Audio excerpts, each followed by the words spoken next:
You're lying in bed, screen glowing, watching someone your age buy their second house, and your chest goes hollow like you missed a meeting everyone else attended.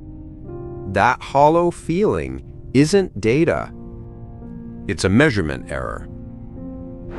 The comparison runs all day like an app you never closed, draining your battery in the background. You pass on opportunities that feel beneath where you should be by now, and each pass costs you the compounding gains that only come from starting messy and early.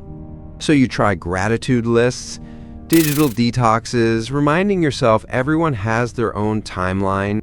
Nothing sticks because those hacks treat the symptom. The problem isn't that you compare, it's what you built to compare against. You aren't measuring yourself against real people. You stitch together a composite from everyone's highlight reel, and that composite never doubts, never wastes a year, never scrolls in bed at midnight. You're racing a ghost stitched from lies.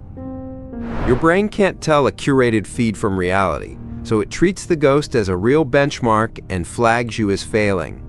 The fix isn't to stop comparing. It's to kill the ghost and replace it with one actual human who is exactly one step ahead of you on a path you want.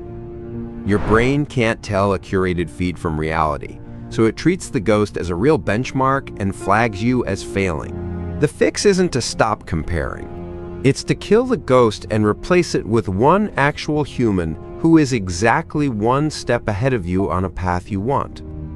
Pick one person whose next move feels reachable. Study what they did last week, not last year. The hollow feeling fades because you're finally racing something real, and the gap is small enough to close. Once you know how,